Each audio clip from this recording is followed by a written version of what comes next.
को मो channel good to teach को आज मु आपण मानको पई आनि देछि अष्टम श्रेणी रो आम ओडिया व्याकरण बही रो तृतीय अध्याय। चलंतु आरंभ करि नेबा अष्टम श्रेणी रो तृतीय अध्याय ओडिया व्याकरण विषयटी को। एही विषयटी को कम से कम 3टी वीडियो करबा पड़िबो। एहा हेउछि तुमरो ओडिया व्याकरण बही रो प्रथम वीडियो जोटा कि हमर तृतीय अध्याय रो शब्द विभाग विषयटी एला शब्द विभाग। पिला माने आमे शब्द विभाग जानिबो पूर्वरु आग आलोचना करिनबा शब्द काहाकू कहती।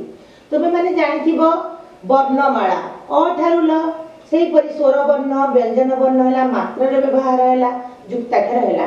आमे ताले शब्द काहाकू कहिबा आमे कोन करिबा एक रु एकाधिक अक्षर को व्यवहार करी अर्थपूर्ण जो अर्थपूर्ण हम बही लिखा जाइछि गोटी अक्षर किबा ए गोटी रु अधिक अक्षर एकाडी मिसी एक निर्दिष्ट अर्थ बुझौथिले आमे ताको शब्द बोली कहिबा। ताहाले आमे बि कोन जानले गोटी हेइता अक्षर किबा ताडू अधिक अक्षर हेइतिबो ता अर्थपूर्ण हेइतिबो।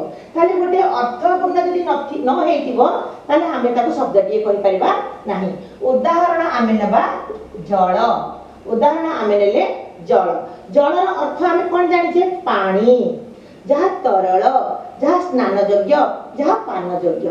ताहाले आमे जल को गोटे शब्द बोली एठारे प्रकाश करिबा। से परि गोटे आ गोटे आमे नेले बतक। बतक एठी आमे नेले जल दुईटी अक्षर बतक तीनोटी अक्षर जदि मु लेखिबी ओम हम ओम रो भी अर्थ अछि। तेनो आमे कोन करिबा एक रु एक हेउ किबा एक रु एकाधिक अक्षर को व्यवहार करिबा एबो ता अर्थपूर्ण होइतिबो ताले आमे ताको कोन करिबा शब्द बोली कहिबा। ताहाले आमे शब्दर एठी कोन जानिले संज्ञा जानि गले। आमे एठी शब्दर कोन जानि गले प्रथमे संज्ञा जानि गले।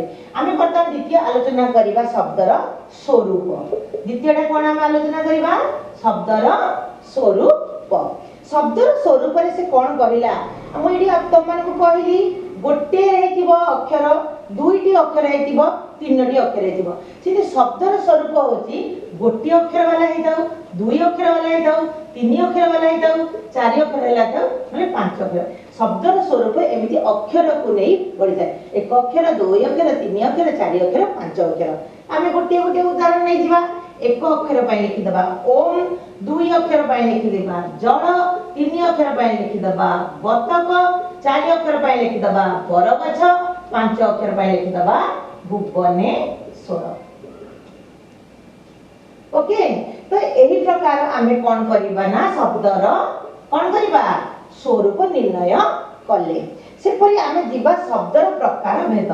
शब्दर प्रकार भेद शब्द को आमे केते प्रकार रे विभक्त करिछे। शब्दर जो प्रकार भेद आमे एठी कोन कहिबा गोटी आमे कहिबा पिले शब्द भंडार। गोटे एठी क्लिष्ट शब्द आसीला शब्द भंडार। एठी कोन आसीला हमर गोटे शब्द एठी आसीला एठी आसीला हमर शब्द भंडार। शब्द भंडार कोन जेते बेले तुमे शिशुटिए थिलो जेते बेले तुमे मां बापा प्रथमे कथा कहबा आरंभ करितिलो तमर शब्द भंडार बहुत कम थिला मां बापा एमिति कहतिलो। जेते बेले धीरे धीरे तुमे कोन कलो क्लास तुमरो बढ़िला श्रेणी बढ़िला तुमरो तमे कहलो विभिन्न फलर नाम जानिलो विभिन्न फूलर नाम जानिलो विभिन्न पशु पक्षीर नाम जानिलो एवं धीरे धीरे छोट छोट शब्द नेलो बड़ बड़ शब्द गढिलो वाक्य मध्ये गढिलो। एइटा हैला शब्द भंडार। जो भाषा जेते शब्द भंडार रे समृद्ध बा जो भाषार शब्द भंडार बहुत बड़ से भाषा हेउची समृद्ध। तेणु आमर शब्द भंडार तमे जानि गलो। आमे शब्द भंडार को नेकिना ए प्रकार भेद जिबा। आमे कोन करिबा ना हमर ए जो प्रकार भेद हैला बा रूप हैला एई को आमे जो शब्दर रूप प्रकार भेदर गोटे पार्ट को आमे आनले शब्दर रूप। शब्दर रूप अनुसारे दुई भाग रे विभक्त। गोटे हैला आंगिक रूप गोटे हैला आंगिक रूप आ गोटे हैला आत्मिक रूप आ गोटे हैला आत्मिक रूप। गोटे हैला आंगिक रूप आ गोटे हैला आत्मिक रूप। आंगिक रूप कोन आत्मिक रूप कोन ना आंगिक रूप है आम शब्दटा को जेमिति देखुचे ऊपर ऊपर बाह्य रूप आत्मिक रूप कौन ना शब्दर अंतर्निहित रूप तार सृष्टि केमिति ताहले आंगिक रूप केमिति हम उदाहरण नबा ना आमे कहिबा समाज रो हैला सामाजिक आमे समाज बोली जानले बाहर बाहर जानले है तो सामाजिक किंतु जते बेले आमे सामाजिक को कोन करिबा सामाजिक को आमे कोन करिया केमिति सृष्टि हेची समाज मिश्रण एक सामाजिक तार भीतर समाजटा केमिति सृष्टि हेची एटा हला तार आत्मिक रूप एही प्रकार हला रूप दृष्टिकोण रु शब्द हला दुई प्रकार सेमति उत्पत्ति दृष्टिकोण